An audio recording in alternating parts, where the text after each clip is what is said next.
And we're back for episode 34 of Pursuing the Perfect Pint podcast.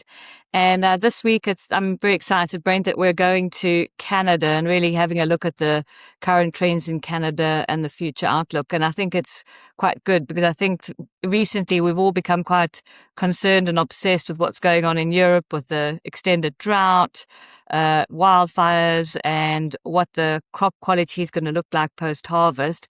So I think it's quite nice to have a step back and have a look what's happening in some other parts of the world. Yeah, I think it's relevant, Danielle, to your point. So that's good. And I guess Canada, I do feel is somewhat important, but that's kind of from a personal perspective. But I think it's also, to your point, it's good to keep all these things in the right perspective, and the market does arbitrage and connect where there are troubles and so on. So I think it's right. We had been, we profiled our trip through Denmark and Sweden, and we'll come back to that next week. But it's part of the podcast idea is, since we come in contact with people around the world, it's nice that we can, through the power of technology, we can kind of bounce from Europe to North America or Australia or South America. So for this episode, we're going back to my homeland in a sense, and just going to update people or give people a sense of the Canadian barley situation and what it means in a global way. And before we head into that, Brent, your market outlook for the week. I would say, Danielle, the tennis match continues. Prices go up, prices go down, prices go back up again, prices go down. That's the same for both energy. So crude oil would be the best example. The events in the Middle East and, the U.S., Iran, and I guess in a way also Russia, Ukraine, the market is very sensitive to these, and it shows up in the price movements, and it's back and forth, which tells us no one knows where things are going and when and where they're going in these different directions. So it adds that uncertainty to the market, and that continues. Quite similar for the grain markets. We have seen wheat prices certainly move higher, but within that some volatility. So that is true. Barley is pulled along for that journey. I guess one thing I would mention, we can't lose the fact that we still have harvest lying ahead. So there's still a lot of wheat. It's a very big wheat crop globally that's coming, a big soybean crop in parts of the world like North America, and globally a pretty big corn crop coming. So that fundamental part of the grain market still lies ahead. And that will limit, in a way, upside on prices, because harvest, where supply is at its utmost, right? When farmers harvest, that's when supply is at its greatest. But I think all these events that we're tracking, and drought in Europe and so on, it probably tells us that depression of prices during harvest might be limited this year, because we are seeing some crop challenges. It's turned hot again in the U.S., so maybe there's a little bit of a yield impact there. But so as backdrop, there's all that. Barley, you were asking as we were prepping for this, the barley crop, pretty good with winter, as we've said different times. Spring barley yields are down 10 to 15%. I think we've mentioned that before. Protein's pretty normal, so I don't think anyone that would listen to this would have to worry about protein. The one watch out would be the plumpness of the barley, or in this case, slightly thinner barley is one of the fallouts, and that would tie to lower extract and some of those impacts. So if I said of anything, that seems like this heat that we have seen, barley missed a lot of it, but it did get touched up a little bit, and it probably comes through in the plumpness of the kernels is going to be reduced slightly in Europe, and brewers and maltsters will work together to manage that. Sounds good. And so, Brent, as we go from that perspective to a slightly wider perspective, let's hear what Tom Ryan from Richardson International has to say about his role at Richardson's from Winnipeg, Manitoba.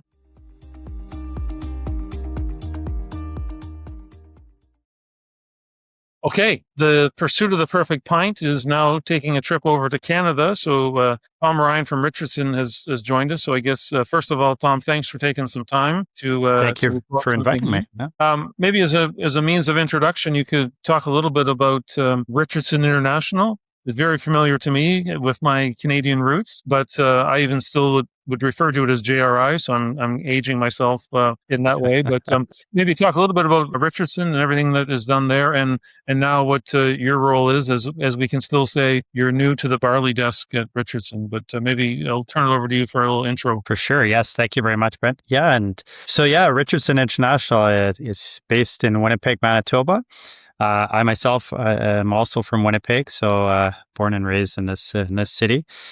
The family here has been in business since 1857, which for those who are maybe familiar with Canadian history, is 10 years older than Canada. So it's still going. It's still a privately owned company. We are now currently in the 6th generation, who is at the helm.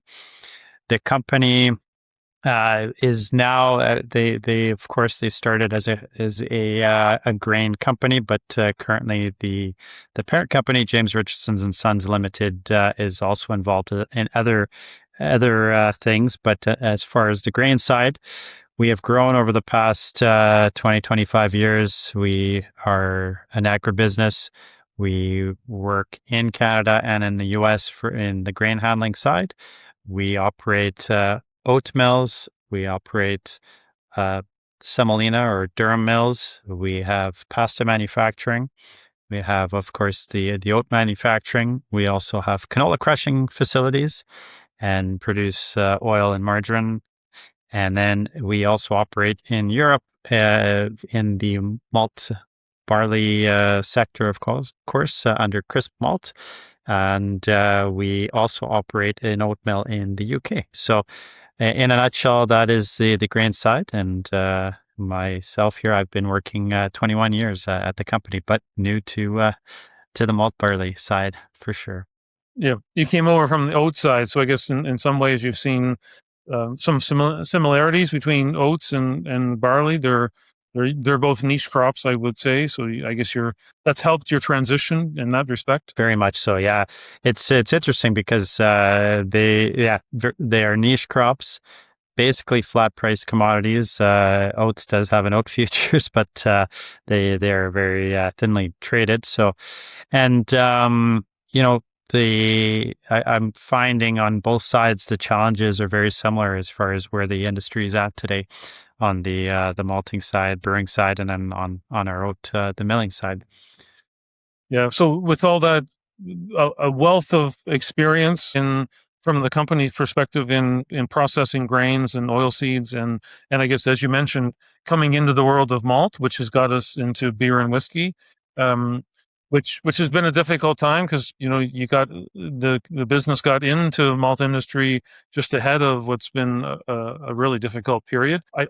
I imagine that's not as worrisome because I think Richardson, along with others, understands the cycles of grain markets and all those things related. It's so we're waiting for this thing to turn around. There's a few glimmers of hope, but I guess from that perspective, I guess it's fair to say that Richardson is in the malt game for the long haul. So I think you kind of look beyond the current situation. That's correct. Yeah. When we, as a company, and I've seen that over the years that even my short time here at Richardson, the company has made great strides in kind of getting into the production side of the business and all aspects of different grains that are produced here in Canada. And so when you look at pasta, the durum has grown in large part in Canada. When you look at the North American production, canola, of course, is big in Canada, and then malting barley as well too. So they are crops that we were very familiar with, and of course oats.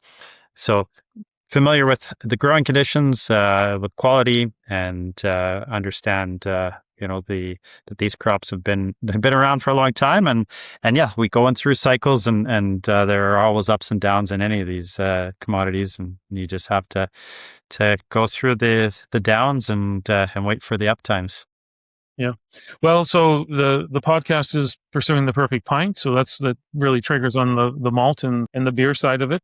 I guess we could talk a little bit. It's early June when we're recording this, and not to make it too much a crop report, but I guess we're sitting here in early June. The crop prospects look pretty good. There's been some good moisture. Planting's a little bit delayed, so this is something we'll have to watch in the weeks ahead. But for the most part, I think we feel, I guess I put you in that camp as well, pretty comfortable about the situation as it is here in early June. Yes, yeah. I mean, if we go back just a month, we saw the weather here in Canada was very cool, wet.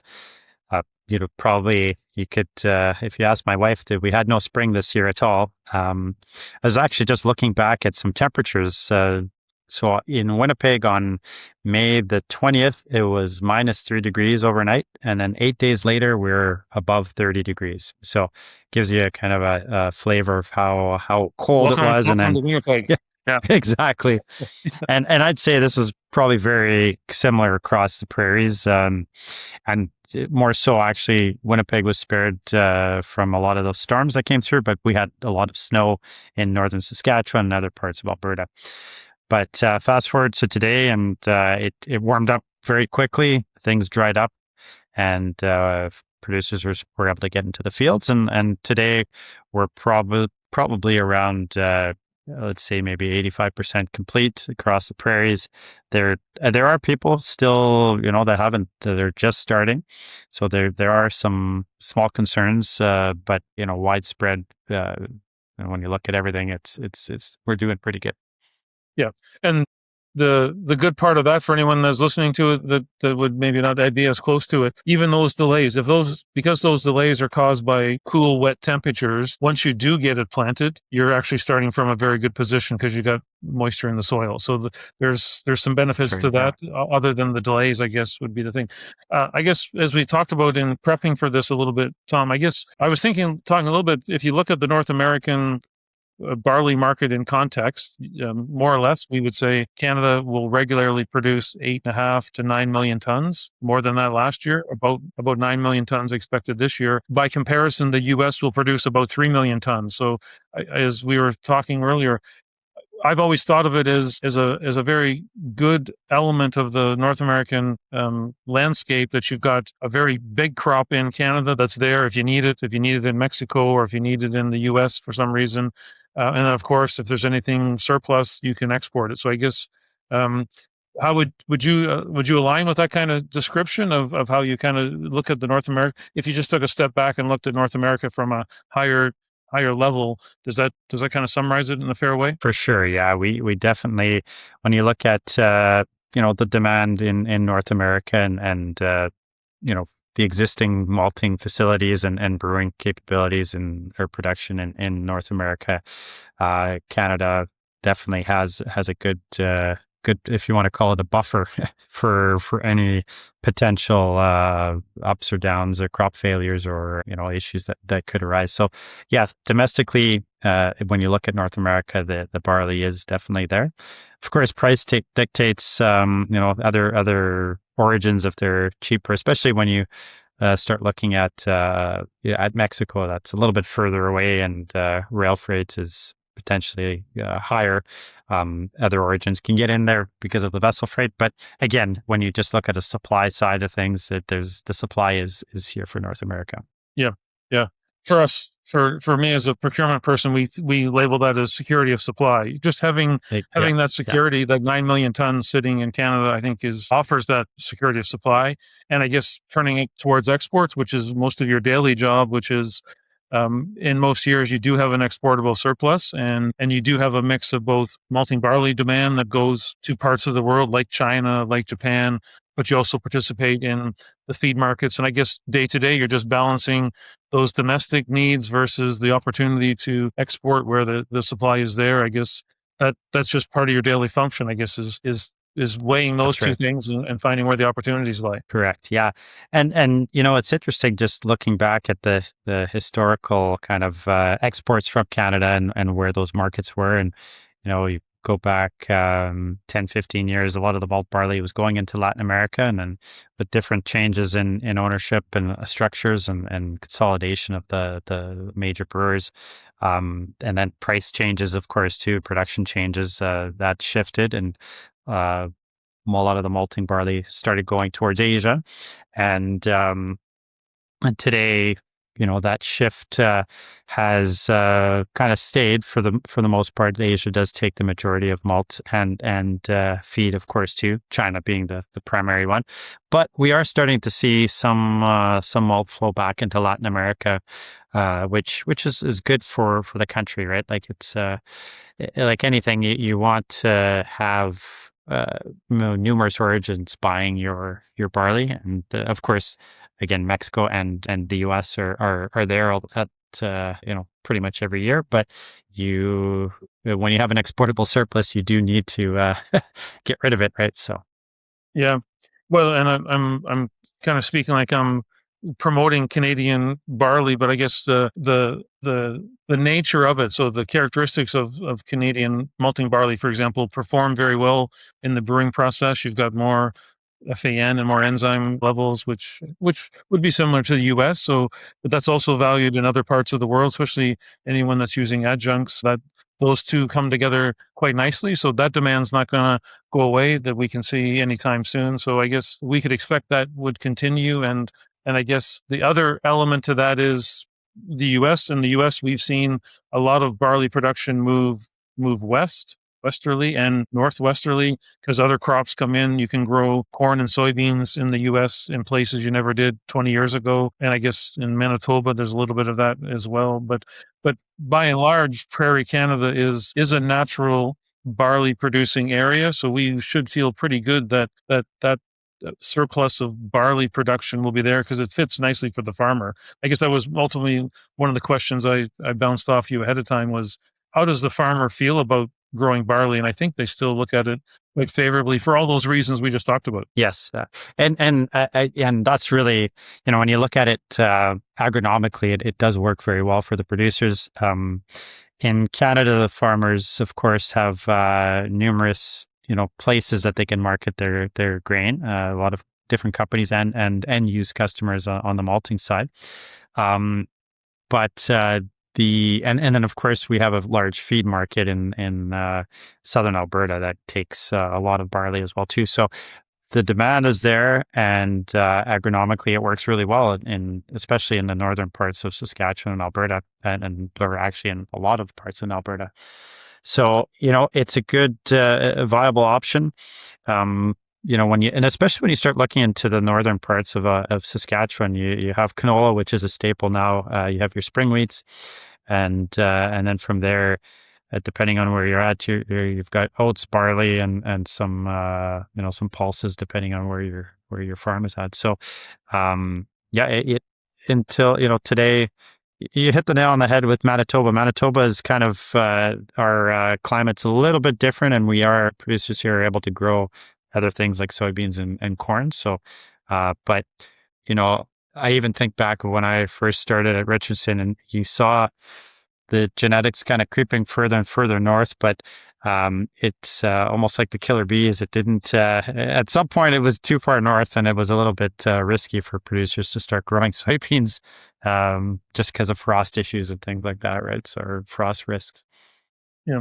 So there's probably a natural barrier that maybe we'll always keep some area for in the rotation for spring crops and cereal crops like barley in particular. So I think we could feel pretty good about the longevity of barley production. It's maybe it's a nice balance, I guess, as we say, with if it's somewhere between 8 and 9 million tons, it's more than enough to meet North American demands, especially with barley grown locally in Mexico and the US. So that should also leave you with an exportable surplus for the time going forward. I guess we've talked about it a lot, Tom.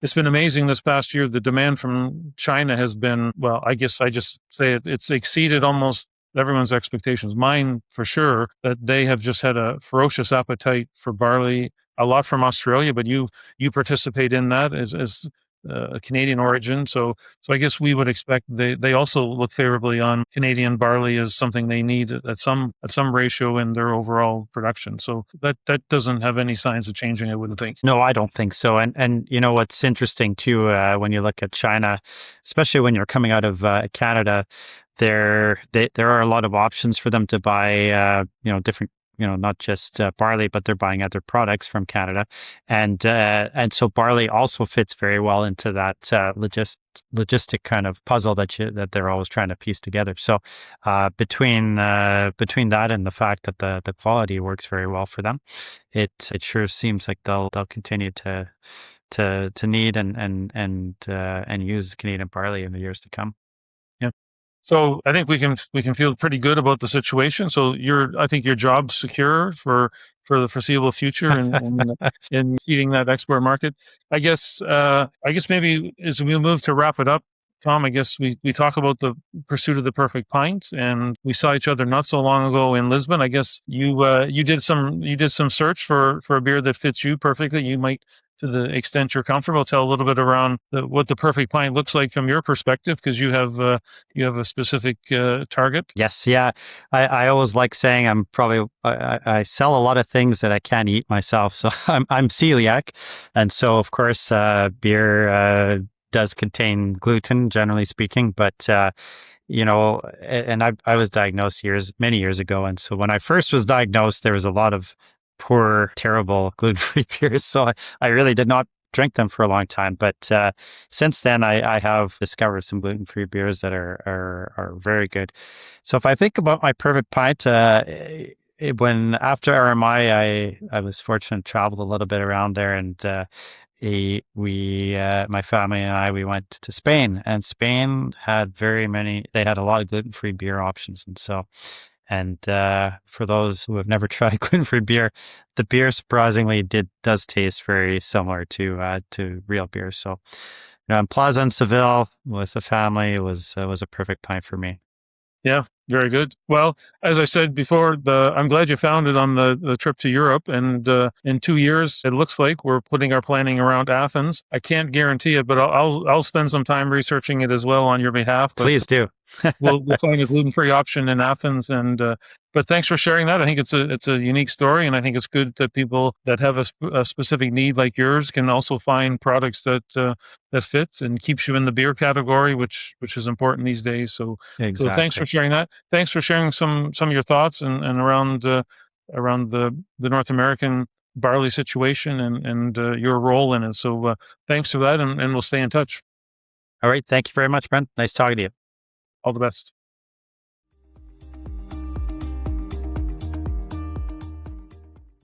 Brent, again, as we were prepping for this and we are talking about Canada's sort of unique role as an export market, I think you summarized it well with the whole Canada, US, Mexico kind of anchor points, which I thought was very interesting.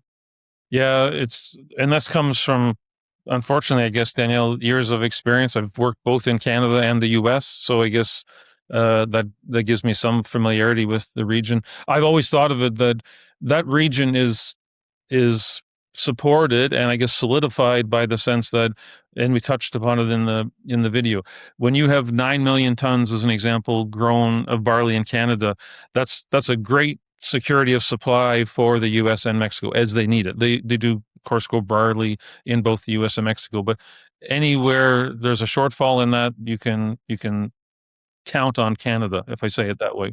Now, 2021 was a problem because it was a 50-year drought, but that's the exception. But I would say 99 out of 100 or 98 out of 100 years, you can rely on that. And then what Tom talked about is, with that, there's an exportable surplus that got mentioned a few times, and his job is to balance making sure domestic needs are met, both for malting purposes, but also for feed, and also then look at what opportunities can they do into China, into Japan, into South America, as Tom mentioned. So it was a really good perspective from that standpoint to hear it from someone that deals with it every day and balances those markets domestically and export-wise.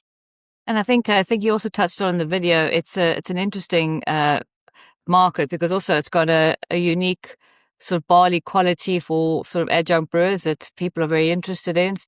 Exportable surplus, good quality, and in some cases quite unique.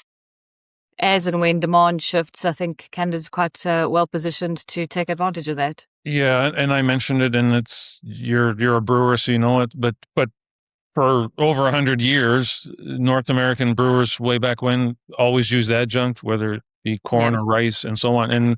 And therefore what you needed, this is a small history lesson for people, is over decades, the barleys that were developed in North America were designed to work with brewers who were using those adjuncts. So it came with all that toolkit, or that bundle of enzymes and FAN, as we've talked about a million times, Danielle. But of course, there's a lot of adjuncts used in Southeast Asia or in Asia. So where China, Japan, that's why they have that demand, because they're doing very similar brewing techniques and recipes in those parts of the world. So that's the short history lesson. We could probably do a whole episode on that in the future, but it's well positioned, good supply, generally speaking, and available to meet North American needs and still into those global markets. I also thought, Danielle, the value of having Tom speak was also Richardson International now has entered the malting industry. Chris. Yep. And I don't think many people know much about them. They're obviously a private Canadian company. They just get on with what they do. They're in all the processing and so on. So malt's a natural fit for them, but most people wouldn't necessarily be too familiar with them. So it was good that Tom could give people a bit of a perspective of Richardson International, and we talked about it in the episode. They're in it for the long haul. So so these ups and downs and all these things and weak demand and so on, they've been through those things in other markets. So I don't think it changes their thinking at all. So I think that was also one of the value things of having Tom explain a little bit about Richardson International. Absolutely. So I think crop cycles and how they go is not something that concerns them. No, they're kind of been there, done that, and they just carry on. And next week, Brent, we're back to Sweden and Denmark. Yeah, I thought, Danielle, we should finish off our journey through there, as we said last week. Really great to get into some of these regions and explore it on the ground in person. So we're gonna next week we'll be we're kind of, I guess, rounding out our trip across Denmark and Sweden. See you next week. Cheers. Cheers.